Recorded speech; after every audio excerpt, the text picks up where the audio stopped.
Radhe Radhe everyone, कैसे हो आप सभी। आशा करती हूँ आप सभी बहुत अच्छे होंगे। आज की वीडियो में आप सभी के साथ शेयर करूँगी किस तरह से सोमवार के दिन मेरे घर में पूजा होती है, कौन सी स्पेशल पूजा करती हूँ। और ये जो पूजा आज मैं आप सबके साथ शेयर करने वाली हूँ, ये पूजा मैं बहुत सालों से कर रही हूँ नियमित रूप से। तो चलिए स्टार्ट करते हैं वीडियो। तो सबसे पहले देखिए, मैं अपने घर में जो मेरे ठाकुर जी विराजमान हैं, यानी श्री हरि के जितने भी रूप मेरे घर में हैं, सबको मैं डेली स्नान कराती हूँ। तो बस सुबह सुबह का वही काम चल रहा है। और जिस दिन वीडियो बनाती हूँ उस दिन देखिए थोड़ा सा लेट तो हो ही जाता है, हम कितनी भी कोशिश करें फिर भी नहीं हो पाता। तो देखिए, मैंने यहाँ पर भगवान को स्नान करा दिया है। स्नान कराने के बाद मैं हमेशा भगवान का अंग प्रोक्षण करती हूँ। तो एक ही टॉवल पर सारे भगवान को मैंने विराजमान कर लिया था और अच्छे से उनके शरीर को अच्छे से मैंने पोंछ लिया है। सबसे पहले देखिए, मैं मंदिर की पूजा पाठ सबसे पहले कर लेती हूँ, यानी श्री हरि के जितने भी रूप मेरे घर में हैं सबको अच्छे से स्नान वगैरह करा देती हूँ, क्योंकि जो मंदिर की पूजा है इसमें थोड़ा सा वक्त लग जाता है। और फिर उसके बाद मैं शिव पूजा करती हूँ, क्योंकि सोमवार का दिन जो होता है ना, वो शिव भगवान का होता है। तो मैं बचपन से ही मुझे शिव पूजा मैंने शुरू से ही की है। आप लोगों के साथ ये सच्चाई से मैं शेयर करना चाहूँगी कि मैंने बचपन से ही ना श्री हरि की पूजा नहीं करती थी। मैं जब मैं कुंवारी थी तो शिव भगवान की पूजा मुझे मतलब अंदर से ही होता है ना कि किसी एक देवता को आप ऑटोमेटिक मानने लगते हो। तो बस यही था कि शिव भगवान की पूजा मैं बचपन से ही करती हूँ। तीज का व्रत तो मैंने कुंवारे से ही रहना स्टार्ट कर दिया था, किसी ने मुझे बोला भी नहीं, लेकिन फिर भी मैंने बस हो गया स्टार्ट। तो यही रहता है। तो यहाँ पर देखिए, मंदिर की जो पूजा है वो हो चुकी है। इसके बाद करते हैं हम लोग शिव भगवान की पूजा। तो मेरे घर में नर्मदेश्वर विराजमान है, तो नर्मदेश्वर की पूजा जो है वो मेरा बेटा करता है। और देखिए, इस तरह के बर्तन में मैं हमेशा मिट्टी को गला कर रखती हूँ। ये जो मिट्टी आप देख रहे हैं ये काली मिट्टी है। मिट्टी से ही हर सोमवार को मैं शिवलिंग बनाती हूँ। बहुत छोटे से शिवलिंग बनाती हूँ, क्योंकि देखिए इतनी सारी मिट्टी लाना थोड़ा सा मुश्किल हो जाता है। और शहरों में तो आप समझ ही सकते हो, मिट्टी ना जो बहुत मुश्किल से मिलती है। तो थोड़ी सी मिट्टी के बनाऊंगी, जैसे कि आप लोग वीडियो में देख रहे हैं। बहुत छोटे से शिवलिंग बनाती हूँ। देखिए, भाव की पूजा होती है, ऐसा ज़रूरी नहीं है कि हम बहुत बड़े शिवलिंग बनाएंगे जब भी हमारी पूजा जो होती है ना वो सार्थक होगी, ऐसा कुछ नहीं है। तो आप छोटी सी मूर्ति बना सकते हैं जिस तरह से मैं बना रही हूँ। बस ये एक बात आपको मूर्ति बनाते समय हमेशा याद रखना है, मूर्ति कभी भी कहीं से चटकी हुई नहीं होनी चाहिए। बिल्कुल साफ़ सुथरी और चिकनी मूर्ति होनी चाहिए। चाहे आप छोटी बनाएं या बड़ी बनाएं, ये आपका देखिए अपना खुद का डिसीजन है। आपका अपने हिसाब से देख लें, जैसे आपके पास देखिए सुविधा हो उस हिसाब से आप कर सकते हैं। तो मैं तो देखिए हमेशा छोटी मूर्ति बनाती हूँ। जब मेरे हस्बैंड घर पर होते हैं तो वो बहुत अच्छी मूर्ति बनाते हैं। पिछले की वीडियो में आप लोगों के साथ मैंने कई बार शेयर भी किया है। जो मेरे पुराने व्यूवर्स हैं वो तो समझ ही गए होंगे, वो बहुत प्यारी और बहुत सुंदर मूर्ति बनाते हैं। अब देखिए, सावन के सोमवार आने वाले हैं, अब कुछ दिनों में ही सावन स्टार्ट हो जाएगा। तो आप लोग इस तरह से पूजा करना स्टार्ट कर सकते हैं। इसीलिए मैंने ये वीडियो आप लोगों के लिए बनाया है, ताकि देखिए कुछ चीज़ों के आइडिया अगर हमें पहले से हो जाता है ना, तो हम वो चीज़ें स्टार्ट कर देते हैं करना। और मैं आप लोगों के साथ एक बात यहाँ पर ज़रूर शेयर करना चाहूँगी, आप जो चीज़ को लंबे समय तक कर सकते हैं ना, उसी चीज़ को आप हमेशा स्टार्ट करें। ऐसा नहीं है, देखिए मेरा शिवलिंग बनाना देख लिया तो 4 दिन इसको किया, फिर किसी दूसरे ने बता दिया कि ऐसा करना है तो वो स्टार्ट किया। ऐसा बिल्कुल नहीं करना चाहिए। किसी की भी आपको जो भी चीज़ आपको अच्छी लगे ना, जो भी पूजा पाठ आपको पसंद आए, उसको नियमित रूप से आप लंबे समय तक करें। बस मेरा आप लोगों से यही कहना है। तो देखिए, सबसे पहले मैंने यहाँ पे शुद्ध जल से स्नान करा दिया है। उसके बाद मैं कच्चे दूध से स्नान कराती हूँ। आप चाहें तो दही से स्नान करा सकते हैं, कच्चे दूध से स्नान करा सकते हैं, पंचामृत से भी स्नान करा सकते हैं। देखिए बहुत सारे तरीके हैं भगवान शिव को स्नान कराने के। इसके बाद देखिए शुद्ध जल से मैंने स्नान करा दिया है। और उसके बाद थोड़ा सा चंदन लगा दूँगी। याद रखना कि मूर्ति मतलब इतनी ज़ोर से आपको नहीं लगाना है कि मूर्ति टूट जाए, इस बात का विशेष ध्यान रखिए। पूजा करते समय मूर्ति कभी खंडित नहीं होनी चाहिए। तो मिट्टी की मूर्ति की पूजा थोड़ा सा संभल कर हमें करना चाहिए।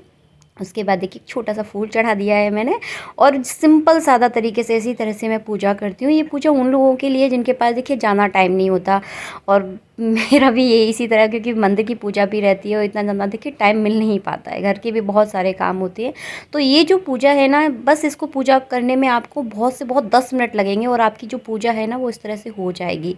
और इसके बाद अगर मेरे घर में सोमवार के दिन अगर बेलपत्र होते हैं तो बेलपत्र चढ़ा देती हूँ। अगर देखिए किसी कारणवश, कई बार होता है ना कुछ चीज़ें होती हैं नहीं भी होती, तो अगर कई बार नहीं होती तो सिर्फ फूल चढ़ा देती हूँ, अगर कई बार मिल जाते हैं बेलपत्र तो इस तरह से बेलपत्र चढ़ा देती हूँ। तो बेलपत्र देखिए हमेशा इस तरह से चढ़ाए जाते हैं, 7, 11, 21 इस संख्या में आप हमेशा चढ़ा सकते हैं। बेलपत्र पर आप अपनी मनोकामना भी लिख सकते हैं, आप चाहें तो थोड़ा थोड़ा सा चंदन भी लगा सकते हैं, तो ये आपकी इच्छा है। मैंने यहाँ पर थोड़ा सा चंदन लगाया है और इस पूजा को आप लंबे समय तक करके देखिए, फिर देखिए इसका चमत्कार बहुत ज़्यादा, मतलब पूजा देखिए कोई भी हो, हर पूजा का अपना एक विशेष महत्व होता है और हर पूजा को सच्चे मन से कीजिए, फिर उसका रिजल्ट भी बहुत अच्छा आता है। इसके बाद देखिए मेरा बेटा यहाँ पर नर्मदेश्वर की पूजा करता है, तो उसने भी कच्चे दूध से ही भगवान शिव को स्नान करा रहा है। वो भी हमारे यहाँ कच्चे दूध से ही स्नान कराया जाता है। कच्चे दूध से स्नान कराने से आपको हर सुख सुविधा मिलती है और अलग अलग स्नान कराने से अलग अलग सुखों की प्राप्ति होती है। तो हमारे यहाँ तो देखिए कच्चे दूध से स्नान कराना सही माना जाता है, क्योंकि अच्छे आसानी से उपलब्ध हो जाता है। सुबह सुबह का टाइम होता है, दूध आता है, तो बस वैसे तो हमारे यहाँ रात में दूध आता है, लेकिन हम सुबह उसको फ्रिज में रख देते हैं और इस तरह से स्नान करा देते हैं। इसके बाद देखिए मेरा बेटा अभिषेक करेगा, तो नमः शिवाय का जप करके हमेशा आपको अभिषेक करना चाहिए। तो इस तरह की देखिए सुरंगी है हम लोगों के पास, तो उसमें दूध डाल दिया है और जल से इसको भर दिया है। अगर आपके पास इस तरह से नहीं है ना, तो आप पीतल का कोई लोटा ले लें, उसमें दूध और जल मिलाकर इस तरह से अभिषेक आप कर सकते हैं। मन में आपको नमः शिवाय का जप करना है, तो इस तरह से आप कर सकते हैं अगर आपकी इच्छा है तो। मैंने आपको तरीका बता दिया है।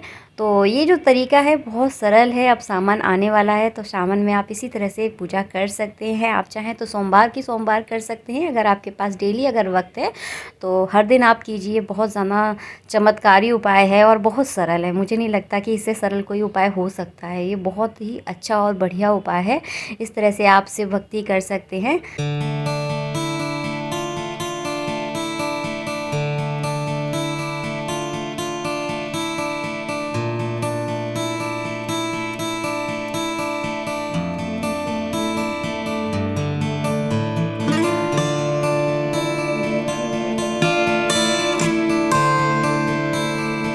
तो देखिए इस तरह से आप अभिषेक कर सकते हैं। सुरंगी से करने से एक फ़ायदा होता है, अगर आप बहुत टाइम देर तक अगर अभिषेक करना चाहते हैं और सुरंगी का जल अगर ख़त्म हो रहा हो तो आप ऊपर से और जल डाल सकते हैं। और लेकिन लोटे से अगर करते हैं तो दिक्कत होती है कि उसमें जल डालना थोड़ा सा मुश्किल हो जाता है। इसके अलावा देखिए आप एक गंगा सागर आता है, आप यहाँ पर उसका भी यूज़ कर सकते हैं। उसमें थोड़ा सा तुतुआ टाइप का लगा रहता है, उसमें जल डालना थोड़ा सा आसान होता है। तो देख लें आप अपने हिसाब से। और इस समय आप नमः शिवाय का जप ज़रूर करें और अभिषेक करने के बाद शुद्ध जल से स्नान आप ज़रूर कराएं, इस चीज़ का याद रखें। और देखिए यहाँ पर इत्र लगा रहा है मेरा बेटा, तो इत्र से शिवलिंग पर मसाज करने का एक विशेष महत्व रहता है। पिछले की वीडियो में भी आप सबके साथ शेयर कर चुकी हूँ और यहाँ पर भी शेयर करूँगी। इत्र आप शिवलिंग पर ज़रूर लगाएं। ज़रूर का मतलब है कि ज़रूर लगाना है, बहुत ज़्यादा फ़ायदेमंद होता है।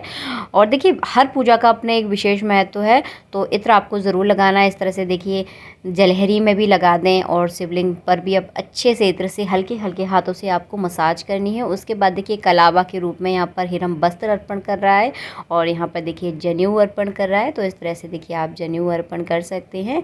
बाद में अगर ये जनेऊ इकट्ठे हो जाते हैं, जैसे कि देखिए हर सोमवार को आप जनेऊ चढ़ाते हैं, तो इन जनेऊ को आप बाद में जल में आप विसर्जित कर सकते हैं। क्योंकि बहुत सारे लोग मुझसे पूछते हैं इस बारे में। अगर आपके यहाँ पर कोई जनेऊ पहनता है तो आप इस जनेऊ को संभाल के रख लें और आप आराम से इसे पहन सकते हैं, क्योंकि देखिए भगवान पे चढ़ाए हुए हैं। अगर किसी के काम में आते हैं तो ज़्यादा अच्छा है विसर्जित करने से। अगर कोई पहनने वाला नहीं है तो आप विसर्जित कर सकते हैं। और देखिए यहाँ पर बढ़िया सा हिरम ने त्रिपुंड लगाया है। हिरम बहुत सुंदर त्रिपुंड लगाता है, मैं भी इतना सुंदर त्रिपुंड नहीं लगा पाती। और देखिए ये चढ़ा दिए चावल।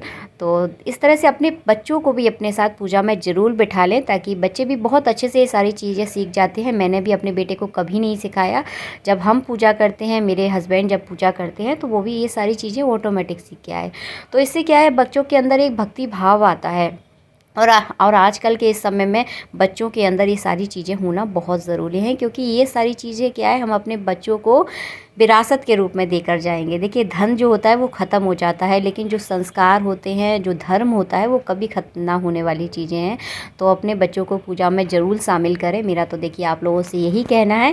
और इसके बाद देखिए 5, 7, 11, 21 जितने आपके पास बेलपत्र होना, आप उतने ही बेलपत्र चढ़ाने की कोशिश करें, क्योंकि भगवान शिव को बेलपत्र अति प्रिय है।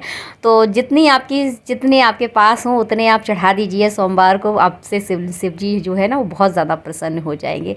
तो बेलपत्र मैं और हेरम दोनों मिलकर यहाँ पर शिवलिंग पर चढ़ा रहे हैं। तो आपके परिवार में जितने भी सदस्य हों सभी मिलकर सावन में इस तरह से देखिए बेलपत्र चढ़ा सकते हैं। ये पूजा जो होती है ना, ऐसा नहीं है कि सिर्फ सावन के सोमवार पर की जाती है, आप कभी भी इस पूजा को कर सकते हैं।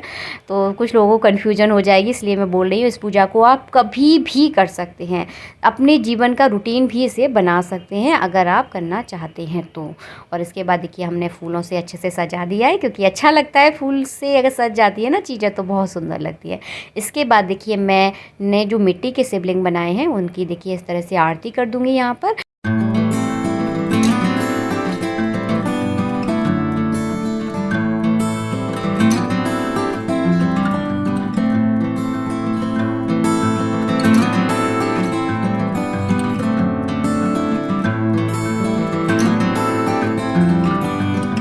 इस तरह से आरती करने के बाद शिवलिंग को मैं विसर्जित कर देती हूँ, क्योंकि मिट्टी की जो मूर्ति होती है उनको ज़्यादा लंबे समय तक नहीं रखा जाता। तो मेरे घर में जो भी नाश्ता बनेगा तो नाश्ता का मैं यहाँ पर भोग लगाने के बाद हाल के साथ इनको विसर्जित करूँगी। और अपने नर्मदेश्वर को मैं मंदिर में कर देती हूँ यहाँ पर विराजमान। तो देखिए विराजमान हो चुके हैं। शाम की टाइम में ये सारे बेलपत्र उठाकर सरने के लिए रख देती हूँ। इसके बाद देखिए आरती करूँगी अपने मंदिर की। तो इस तरह से देखिए मेरा जो सोमवार का जो रूटीन होता है पूजा का वो इस तरह से रहता है। तो पूरा मैंने आप लोगों के साथ यहाँ पर शेयर कर दिया है। अगर वीडियो आपको पसंद आता है तो वीडियो को आप लाइक ज़रूर करें। और हाँ, चैनल पर अगर पहली बार आए हैं तो हमारे चैनल को आप सब्सक्राइब ज़रूर करें। और बहुत प्यारे प्यारे आप सब कमेंट करते हैं, सच में बहुत ज़्यादा अच्छा लगता है। कोई भी चीज़ अगर आपको कभी समझ में नहीं आ रही है ना तो आप नीचे मुझे कमेंट बॉक्स में कमेंट कर दें। कोशिश मैं ज़रूर करती हूँ सभी के रिप्लाई करने की, लेकिन देखिए थोड़ा सा असंभव हो जाता है सारी चीज़ों का रिप्लाई करना। तो वीडियो के तहत मैं सब कुछ आप लोगों को बता ही देती हूँ, जो भी कमेंट मुझे याद रहता है। तो वीडियो में सारी चीज़ें मैं ज़रूर शेयर करने की कोशिश करती हूँ। मिलती हूँ आप सबसे नेक्स्ट वीडियो में। जब तक के लिए जय श्री राधे राधे राधे मित्रों।